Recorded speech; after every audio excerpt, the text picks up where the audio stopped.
Shalom! Bem, hoje é o nosso 23º dia da leitura anual da Bíblia.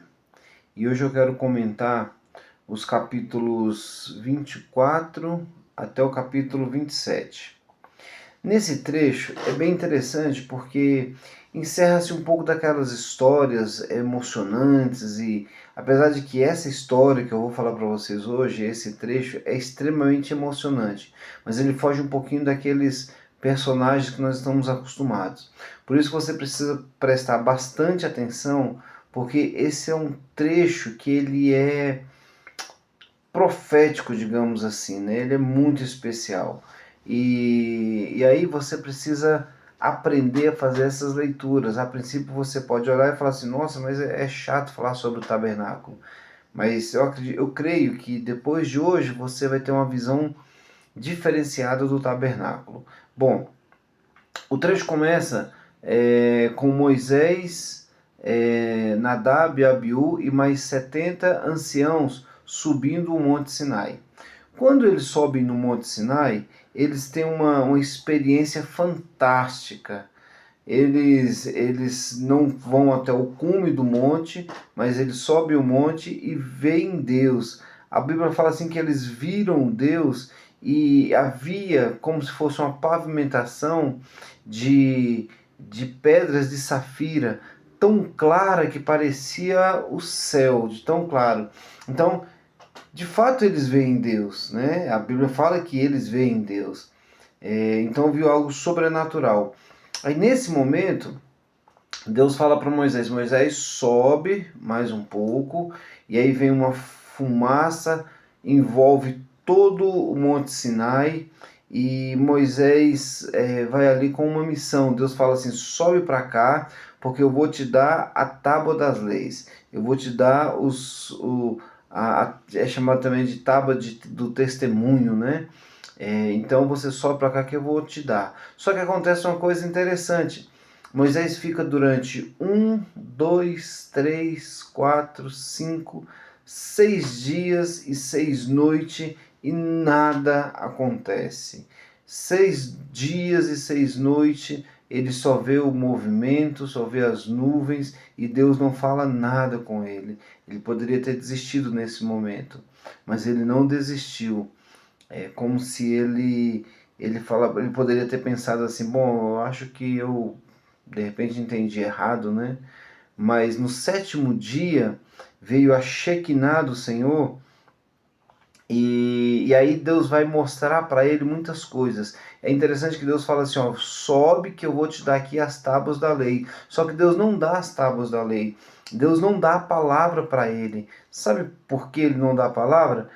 Porque Deus ele precisava primeiro preparar o ambiente, ele tinha que ter a palavra santa, tinha que estar no ambiente correto. E por isso que ele vai dar para Moisés toda a indicação de como seria o tabernáculo.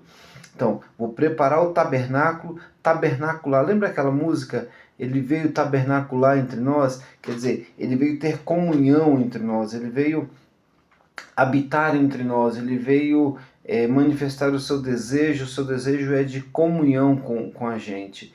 Então ele veio tabernacular entre o povo.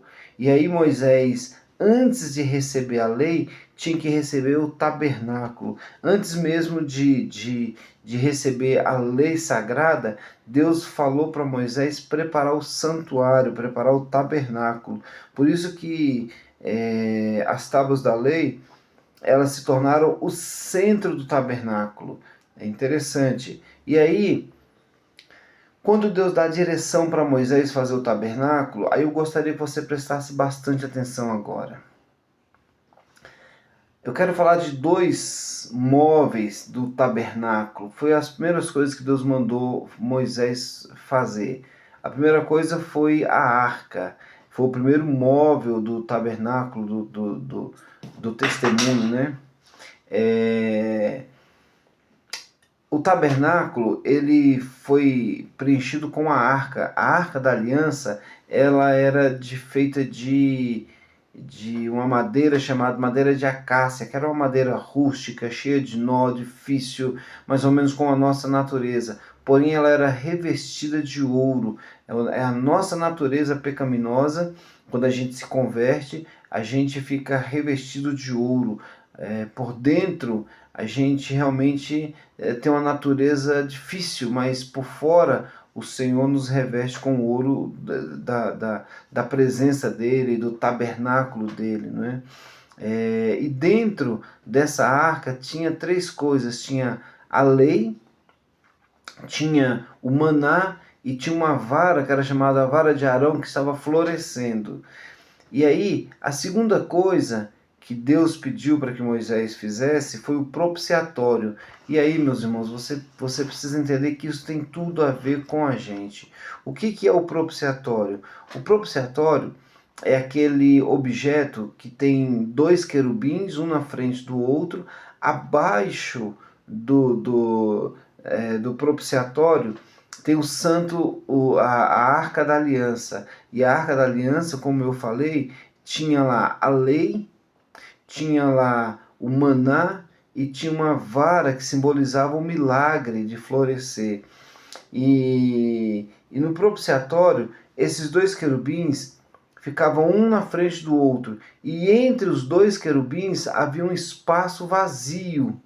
Nesse espaço vazio, especificamente aí, Deus fala para Moisés assim, no capítulo 26, no capítulo 25, no versículo 22, fala assim, olha que interessante, ali, entre os querubins, no espaço vazio, ali virei a ti de cima do propiciatório, do meio dos dois querubins que estão sobre a arca, falarei contigo acerca de tudo que eu te ordenar para os filhos de Israel. Então, aonde Deus falava com Moisés, era ali, no meio dos dois tabernáculos, no meio dos dois querubins, me desculpem. Naquele momento, Deus falava, o que isso tem a ver com a gente? Eu falei para você que abaixo do propiciatório tinha a lei. Às vezes a gente fica muito apegado à palavra escrita, a palavra fria, escrita, às vezes até da Bíblia, e a gente quer interpretar de uma forma como se Deus estivesse falando com a gente algumas coisas que Ele não está falando, né? E a gente se esquece que Deus ele também fala acima da palavra escrita. Ele usa a palavra e fala ao nosso espírito.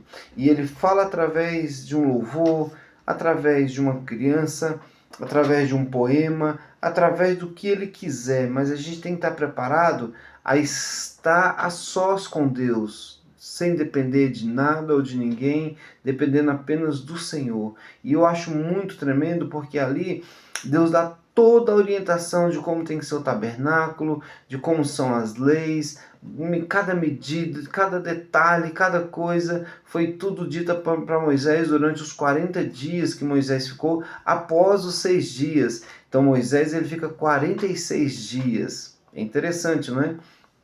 Ele fica 6 dias, depois desses 6 dias sem acontecer nada, Deus não fala nada com ele, fica lá de molho, e ali ele espera Deus falar, Deus chama ele para um nível maior, e ali sim, 40 dias e 40 noites de jejum, sem água, sem comida, só recebendo de Deus. E aí, o que Deus tem falado com você, ou aonde você acha que Deus vai falar com você? De que forma? Da forma como Ele quiser. A palavra fala que o Espírito é como o vento, ele sopra para onde quer, ninguém pode detê-lo. Então, preste atenção, Deus pode falar com você a qualquer momento. Amém? Deus abençoe, tenha uma excelente leitura.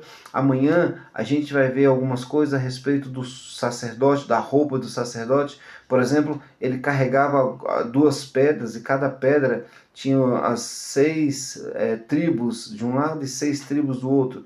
No peito também tinha as 12 tribos. O que significa essas 12 tribos aqui e repetido as 12 tribos no ombro?